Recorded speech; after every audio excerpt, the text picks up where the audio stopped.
Muito bem, seres humanos, apaixonados pela biologia, senhores universitários do Manuel Severiano Nunes. Vamos para o slide 5. Lembra que eu pedi para vocês anotarem as barras debaixo dos slides, lá no rodapé, onde tem várias características de seres vivos. Então agora a gente vai dar uma passada em revisão, em análise sobre esses verbetes que eu deixei para vocês lá, né?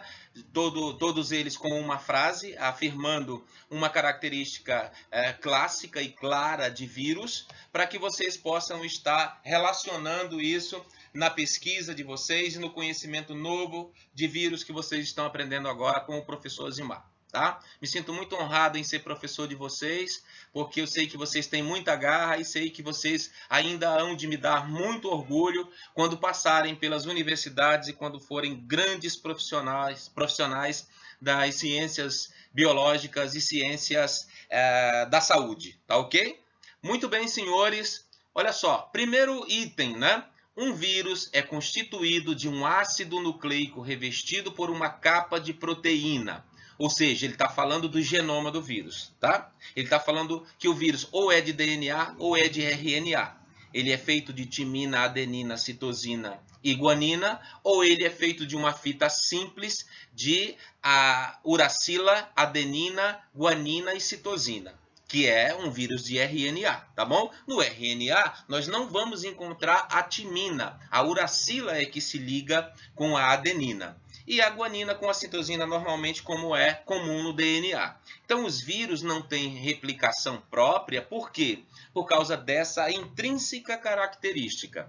Para formar um ser vivo, o DNA, que tem todas as informações que codificam um ser vivo, tem que ser lido por um RNA e tem que ser traduzido para uma proteína, e depois para outras e outras proteínas que vão formar cada parte desse ser vivo, mesmo que seja um ser vivo simples como uma bactéria.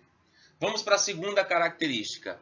Os vírus são centenas ou milhares de vezes menores que bactérias ou células eucarióticas. Bactérias são seres procarióticos. Pró porque eles não são primitivos, eles não têm núcleos. Os seres que surgiram primeiro naqueles grandes passados momentos, né, da Terra primitiva, eles todos eram unicelulares e eram procarióticos porque não tinham núcleo. Depois as células vão evoluir, vão fazer invaginações, e essas invaginações, essas dobras internas da membrana, delas vão surgir as organelas e posteriormente a membrana que vai revestir o material genético dessas células dentro de um núcleo, dentro de uma cápsula, que é o núcleo celular. E aí os organismos vão ficar, as células vão ficar mais complexas, depois vão adquirir a capacidade de unir suas membranas para formar organismos multicelulares.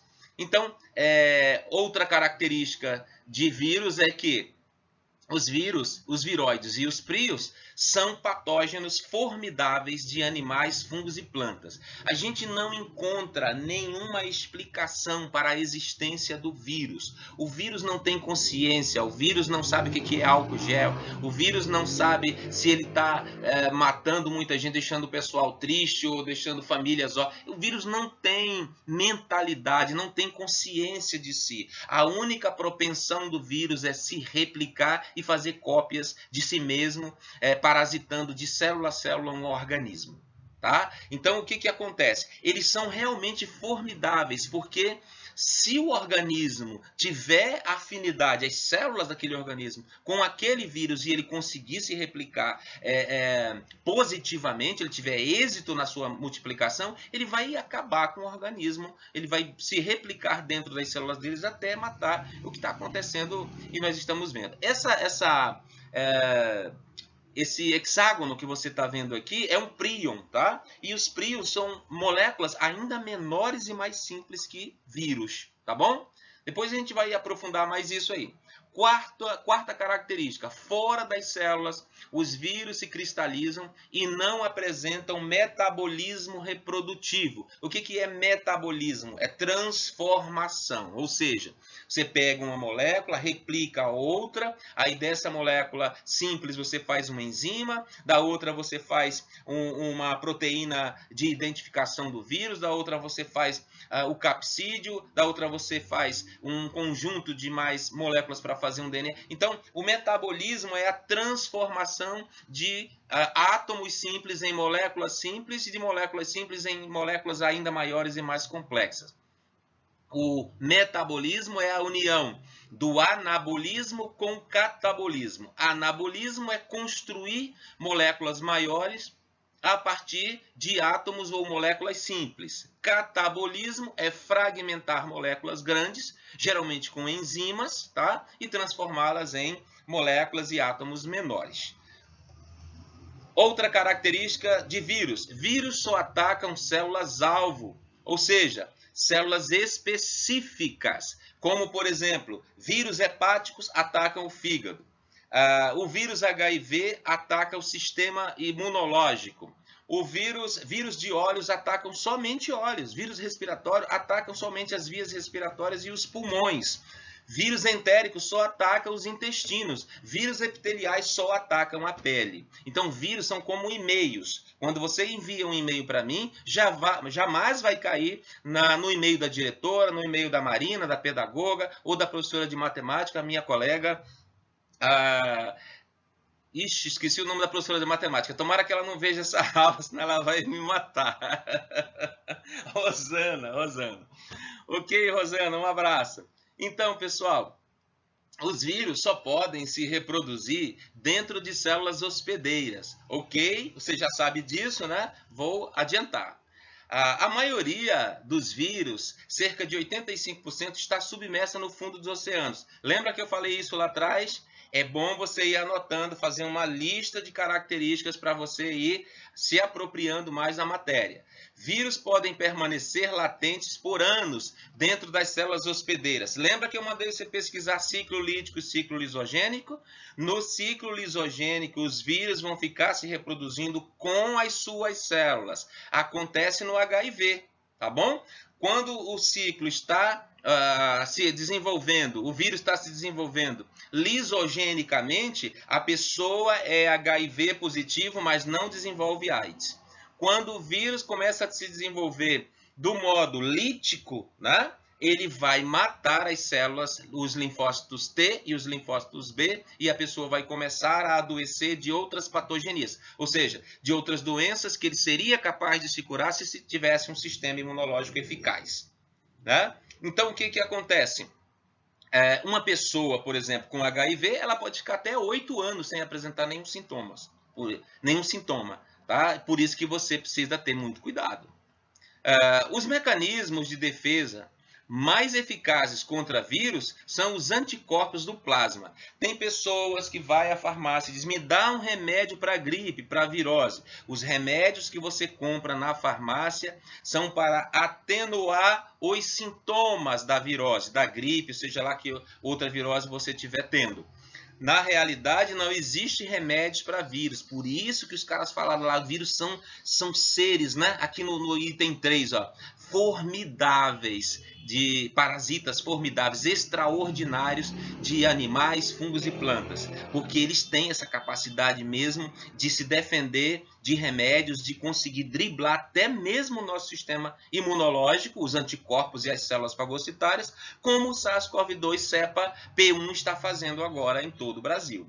Tá? Então, os únicos combatentes verdadeiros que conseguem eliminar os vírus são os anticorpos e as células killers, as células matadoras, as células fagocitárias, que são criadas na medula óssea vermelha e que ficam alojadas no timo, tá? Atrás do coração, no baço, na ponta do pâncreas, e também ficam alojadas nos nódulos linfáticos, até elas se especializarem nos 6 tipos de linfócitos diferentes, quando elas vão sair para fagocitar e matar os vírus, impedindo a disseminação da doença para o restante do corpo. Vacinas. As vacinas consistem em partículas atenuadas de vírus inoculadas previamente, ou seja, você pega um vírus, você pega as proteínas de identificação com as células, você sintetiza aquela proteína, coloca numa solução de soro ali, ou um outro líquido, você vai inocular na pessoa e vai ligar o sistema imunológico para que ele possa ter contato e criar anticorpos para aquele potencial vírus. Item 11, os fagos, ou seja, os bacteriófagos, apelidados de fagos, os bacteriófagos T4, podem ser utilizados para combater doenças bacterianas. Vírus não é um ser totalmente inútil. Você pode pegar os bacteriófagos, por exemplo, para matar algum tipo de bactéria que vive dentro do seu corpo. Esses vírus não vão parasitar suas células, não vão provocar efeitos colaterais. Eles vão matar só as bactérias.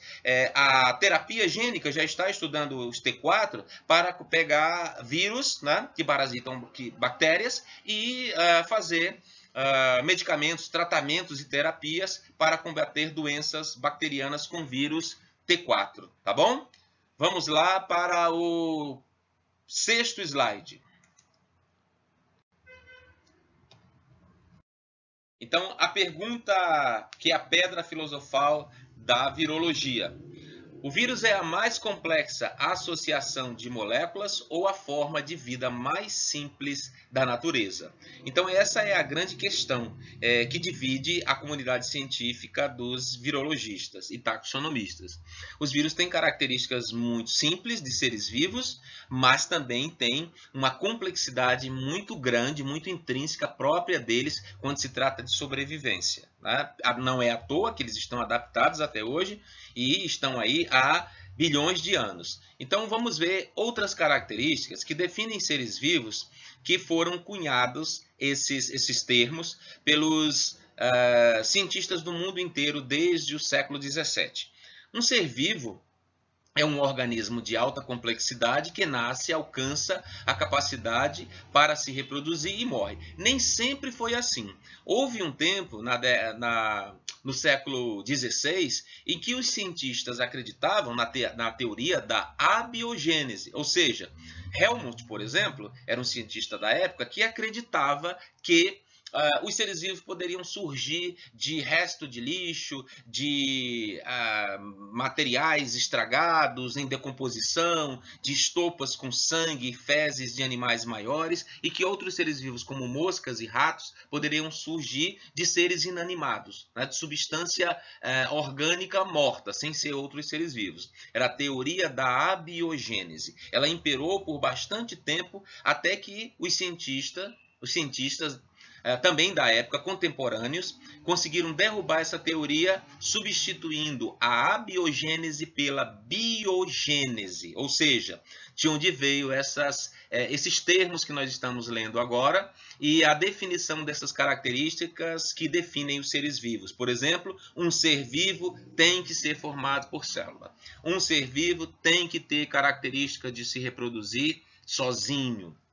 Um ser vivo tem que ter metabolismo próprio, tem que ter a capacidade de sintetizar moléculas ou nutrindo-se delas e formando outras moléculas através do metabolismo ou fazendo fotossíntese, como as plantas e as algas fazem e muito bem.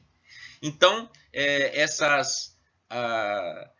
esses conceitos que definem a vida foram surgindo a partir do momento em que a ciência foi avançando e se tornando a ciência moderna. Hoje, entende-se por organismo todo aquele que consegue extrair energia por meio de nutrientes, que consegue se reproduzir e se adaptar às mudanças do ambiente. Os vírus não conseguem se reproduzir sozinhos, mas conseguem se adaptar. Eles se adaptam às mudanças do meio ambiente para ficarem mais fortes, né? Você está vendo aqui algas unicelulares, porém autotróficas. Elas são independentes, são capazes de sintetizar os seus compostos orgânicos a partir de substâncias inorgânicas, como água, dióxido de carbono, utilizando a luz do sol para sintetizar essas substâncias orgânicas, tá bom? Vírus não são capazes de fazer isso.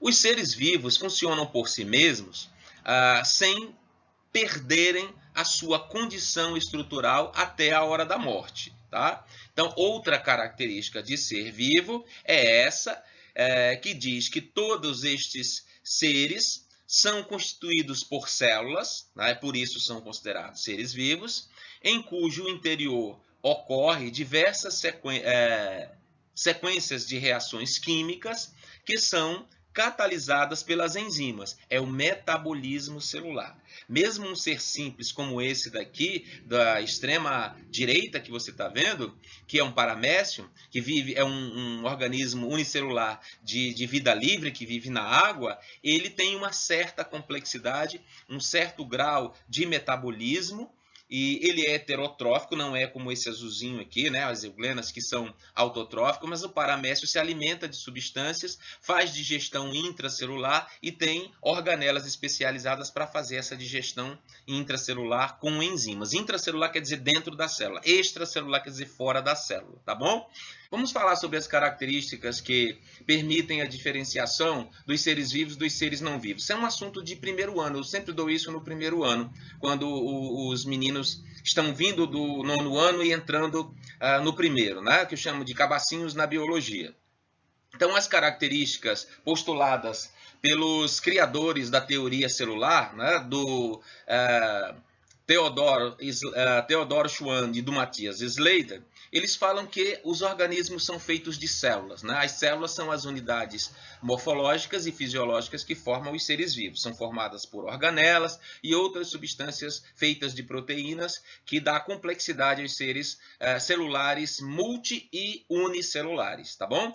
Outra característica é a homeostasia, a capacidade de manter as substâncias químicas e biológicas em perfeitas condições para o organismo gozar de saúde e bem-estar enquanto vivo, tá certo? Os sistemas que nós temos, o nervoso, digestório, excretor, a síntese de proteína, o sistema endócrino, tudo isso nos ajuda a manter essa homeostasia. O metabolismo, que nós já falamos, né? A composição de substâncias complexas e a formação de tecidos a partir de substâncias simples que nós comemos, os aminoácidos, os carboidratos, vitaminas e sais minerais. Outra capacidade é a irritabilidade, a capacidade de interagir com o meio ambiente, de se movimentar. Vírus são inertes. Vírus precisam ou de um reservatório para transportá-lo para outros seres, ou de um vetor, um inseto, um animal, um morcego, um pangolim, né? Aquele bichinho que o pessoal suspeitou em determinado momento que era o hospedeiro do vírus. Aí depois passou para o morcego e assim por diante. Então, a irritabilidade é uma característica de seres vivos e não de seres inanimados.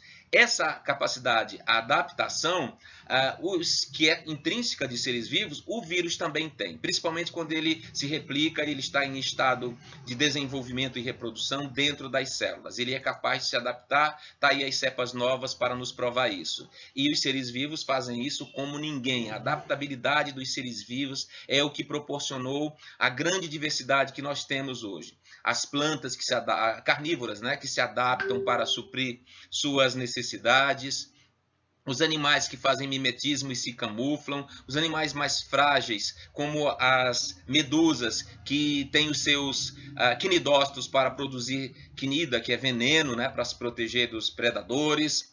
A composição química peculiar, que é formada por carbono, hidrogênio, oxigênio, nitrogênio, fósforo, enxofre, a gente chama de CHOMPs, né? Tudo isso é assunto que nós discutimos no primeiro ano. Vírus tem algumas coisas, praticamente somente a adaptação, né? O desenvolvimento e o aumento de tamanho. Isso o vírus não tem, ele não cresce, tá? Ele não é capaz de ficar maior do que ele realmente é. Vírus são minúsculos e eles não aumentam de tamanho. Eles aumentam o volume, eles se replicam aos milhares e aumentam o volume, a carga viral, e não o seu tamanho, assim como as bactérias também. E finalizando aqui, a reprodução. A reprodução é a capacidade de produzir cópias semelhantes de si mesmo. O vírus sozinho, como já foi falado em outros slides, não acontece nada, não há metabolismo, não há transformação nele de nada. Somente quando ele está dentro da célula é que ele vai ser chamado de vírus. Fora da célula ele é um vírion, incapaz de se replicar. Tá certo? Então, essas características que definem os seres vivos dos seres não vivos. Para finalizar, nós podemos dizer, então, que, de fato, os seres vivos não se encaixam em nossa definição de organismos vivos, tá ok? Vamos falar um pouquinho agora sobre o tamanho dos vírus. Olha só, pessoal, o tamanho dos vírus é, se não a maior, uma das maiores dificuldades que os virologistas, geneticistas, os epidemiologistas têm de compreender o modus operandi dos vírus, de modo em geral. Então, o tamanho deles em relação às células é uma discrepância enorme. Observa essa parte em vermelho aqui que você está vendo, é uma 20ª parte de uma célula vermelha, ou seja, um glóbulo vermelho, que também é chamado de hemácia ou eritrócito. São células responsáveis pelo transporte de oxigênio e de dióxido de carbono no sangue, tá? E fazem parte do nosso conjunto de células, e dentre esse conjunto ela é uma das menores. Por quê? Porque ela precisa ser muito pequena para passar por os vasos sanguíneos, principalmente os menos calibrosos, que são os capilares, tá? Então, essa hemácia aqui, você está vendo a 20ª parte dela, só um fragmentozinho, uma pontinha, e olha o tamanho dela que ela seria se estivesse sendo vista por inteiro em relação à bactéria Escherichia coli, que está aqui logo abaixo da sua tela em roxo, e também os vírus que estão aqui no meio da sua tela. Observa só a diferença. Imagina que ela é muito maior do que essa 20ª parte que está aparecendo aqui. Então, vamos ver aqui o nome desses vírus e algumas características. A célula, em primeiro lugar, ela tem 10.000 nanômetros. Um nanômetro é 1000 vezes menor que um micrômetro, que é 1000 vezes menor que um milímetro, que é 1000 vezes menor que um centímetro. A gente está falando de medidas muito pequenas, invisíveis a olho nu, né? Tanto células como bactérias e principalmente vírus. Então, a célula tem 10.000 nanômetros e uma bactéria que costuma morar no trato intestinal, tá? Nos intestinos, né? Estou falando dos vertebrados, como nós, por exemplo, a Escherichia coli, que a gente chama lá de flora intestinal. São essas bactérias que digerem a celulose que nossas enzimas digestórias não conseguem fazer. Então, essas células, esses organismos unicelulares, são também bem maiores que os vírus, apesar de serem bem menores que as células, mesmo uma das menores do corpo humano, que são os glóbulos vermelhos, ou hemácias. Agora, olha só uma outra bactéria muito pequena que causa doenças em seres humanos, inclusive doenças sexualmente transmissíveis, que é a clamídia, tá? A clamídia vai causar os sapinhos. A gente vai ver depois a relação delas com as doenças e dos vírus também. É muito pequeno, ela é um pouco maior que o vírus da vacina, da varíola que você está vendo em amarelo aqui. Agora vamos ver o tamanho do vírus Ebola, o vírus que causa a febre hemorrágica, né? O indivíduo vai ter uma febre e uma infecção generalizada, e ele vai ter uma ruptura dos vasos sanguíneos do intestino e ele vai literalmente defecar sangue. Vamos ver agora o vírus Vaccinia, que é o vírus da varíola, que tem de 300 a 200 nanômetros. E eu esqueci de falar os 970 nanômetros do vírus da Ebola, que é um dos maiores, né? Nós agora temos um vírus chamado Pandora, que ele é quase do tamanho da Escherichia. Foi um vírus recentemente descoberto e ele é enorme, muito maior que os outros, né? E a gente vai ver aqui em cima, saindo os outros, né? E entrando o rabies vírus, que é o vírus que causa raiva, né? E a gente vai passar para os que não infectam seres humanos, que é o bacteriófago. O bacteriófago T4, ele vai parasitar essas bactérias aqui e outras bactérias, tá bom? ele é bem menor que a bactéria e, consequentemente, bem menor que a célula. Um outro vírus, de 800 de comprimento por 10 de largura, é um bacteriófago chamado M13. E, parecido com ele, é o primeiro vírus a ser descoberto e a ser estudado, que é o vírus do mosaico do tabaco, tá? o TMV.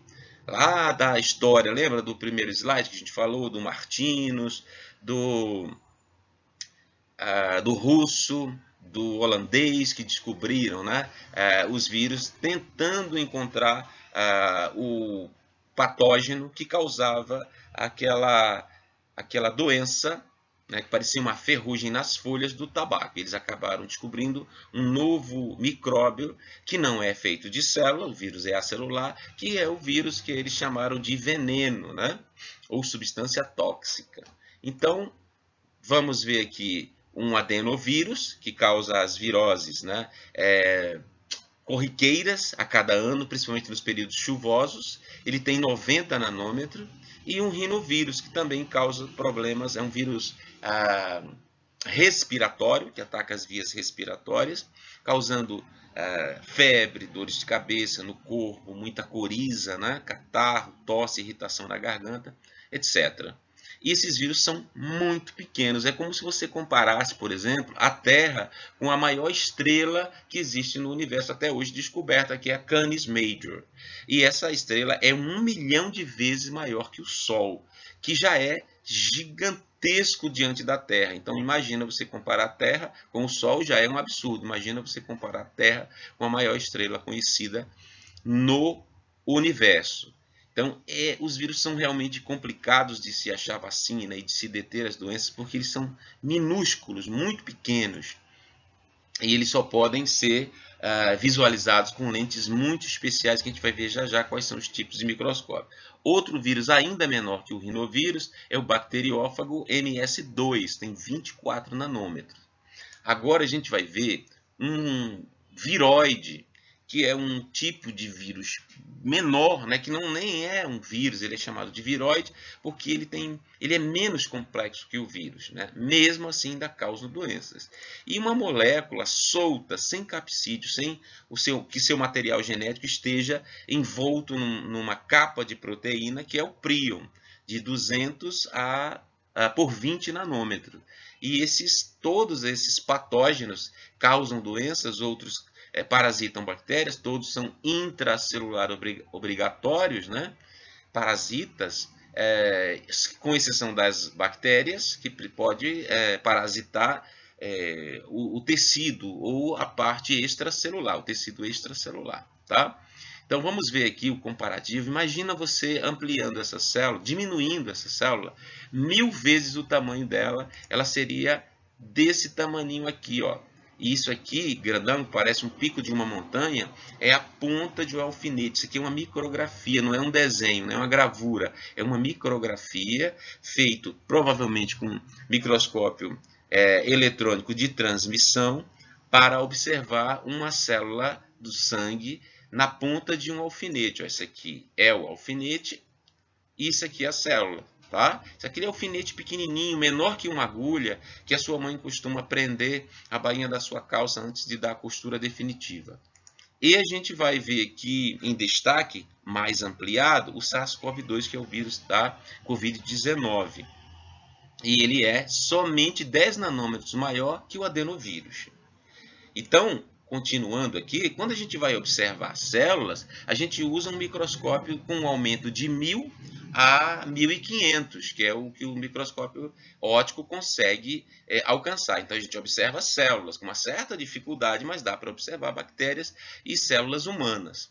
Mas quando nós vamos observar vírus, que são muito pequenos, muito inferiores em tamanho, aí nós precisamos de lentes muito maiores. Nós vamos precisar dos microscópios eletrônicos, tá? Como esse que você está vendo aqui, ó, o microscópio eletrônico de tunelagem ou de tunelamento. Esses microscópios vão produzir uma imagem mais ou menos assim, ó, em preto e branco, dependendo do microscópio, porque o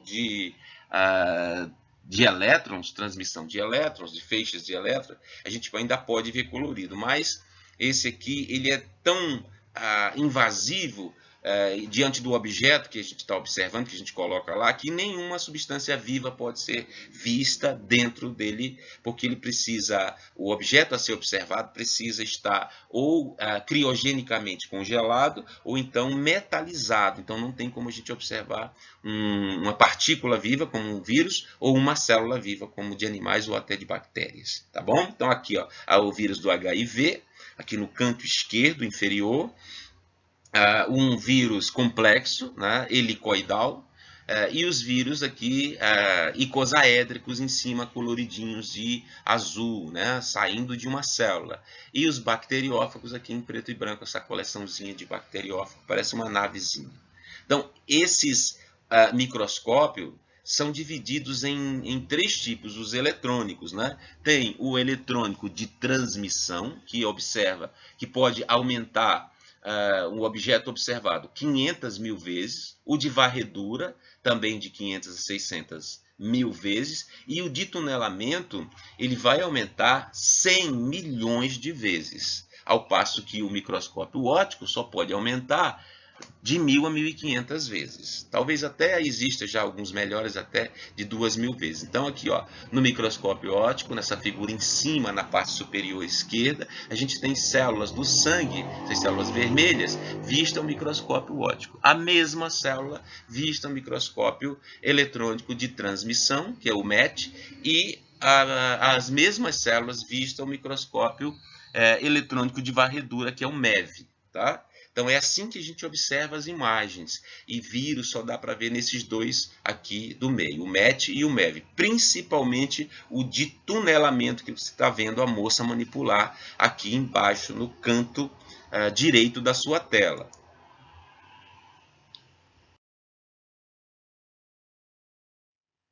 Então, agora nós vamos ver nesse próximo slide algumas doenças relacionadas com esses patógenos que a gente está vendo aqui. Eu não vou mostrar todos, por quê? Porque os bacteriófagos não causam doenças em seres humanos, tá? Eles parasitam bactérias, são parasitas intracelulares de bactérias.